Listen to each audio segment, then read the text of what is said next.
Assalamualaikum warahmatullahi wabarakatuh. Perkenalkan, nama saya Ana Nabila, NIM 14142025, PMM Universitas Trunojoyo Madura. Sejarah Museum 10 November. Museum 10 November merupakan museum khusus yang didirikan pada 10 November 1991 untuk mengenang keberanian masyarakat Surabaya dalam pertempuran 10 November 1945. Museum ini diresmikan oleh Kiai Haji Abdurrahman Wahid atau Gus Dur pada 19 Februari 2000. Kepemilikan museum ini dipegang oleh Dinas Kebudayaan dan Pariwisata Kota Surabaya dan pengelolaannya di bawah tanggung jawab Unit Pelaksana Teknik Daerah UPTD, Monumen Tugu Pahlawan dan Museum 10 November. Bangunan Museum 10 November berada di sebelah Monumen Tugu Pahlawan yang telah ada jauh sebelum bangunan museum didirikan. Bangunan museum berada di bawah tanah, sehingga hanya atapnya saja yang terlihat agar tidak mengganggu pemandangan Tugu Pahlawan. Museum 10 November menyimpan memori dan artefak dari perjuangan arek-arek Surabaya yang heroik sebelum pertempuran 3 hari dan saat pertempuran 10 November. Koleksi yang dipamerkan beragam, seperti foto-foto dokumentasi, senjata, baik yang dipakai oleh rakyat Surabaya maupun senjata yang pernah dipakai pihak sekutu oleh tentara Jepang. Selain itu, terdapat duplikat surat hingga pakaian seragam tentara dan nukilan sejarah yang dilengkapi dengan suara asli. Koleksi unggulan museum ini adalah suara pidato Bung Tomo.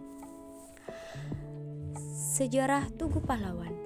Tugu Pahlawan didirikan pada tanggal 10 November 1951 dan diresmikan pada tanggal 10 November 1952 oleh Presiden RI Insinyur Soekarno dengan tujuan untuk mengenang sejarah perjuangan para pahlawan kemerdekaan bangsa Indonesia dalam pertempuran 10 November 1945 di Surabaya. Pada tanggal 10 November 1991 mulai dibangun Museum 10 November dengan luas 1.366 meter kubik pada kedalaman 7 meter di bawah permukaan tanah di areal Kompleks Tugu Pahlawan, Jalan Pahlawan Surabaya, yang bertujuan untuk mendukung keberadaan Tugu Pahlawan serta melengkapi fasilitas sejarah yang diresmikan pada tanggal 19 Februari 2000 oleh Presiden RI Kiai Haji Abdurrahman Wahid. Tugu Pahlawan Surabaya terdapat banyak patung dan bangunan lain yang menggambarkan perjuangan bangsa Indonesia, khususnya untuk mengenang jasa para pahlawan yang bertempur di Surabaya pada tanggal 10 November 1945.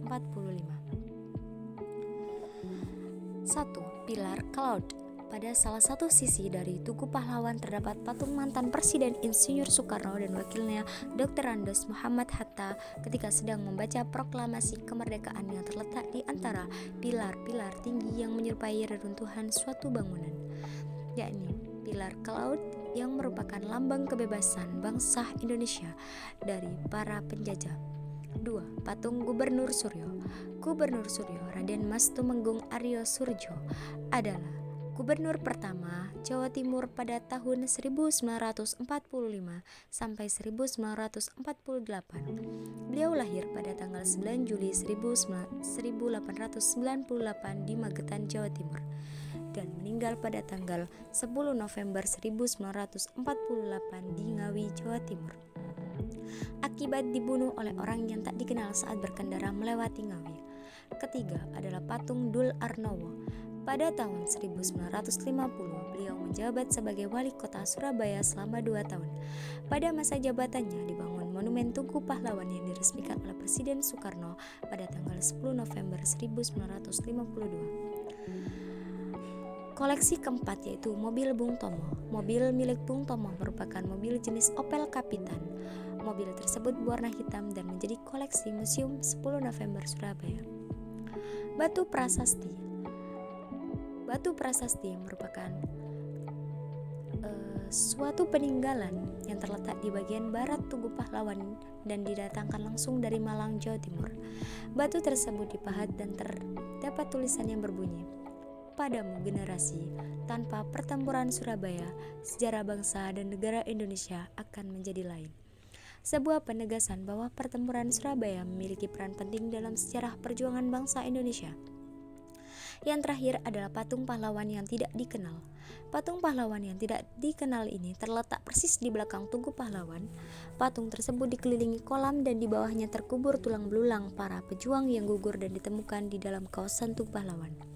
Patung tersebut dibuat dan diwarnai merah untuk mengenang perjuangan para pejuang yang gugur saat pertempuran 10 November 1945. Sekian dari saya. Apabila ada salah kata, saya mohon maaf yang sebesar-besarnya. Wassalamualaikum warahmatullahi wabarakatuh.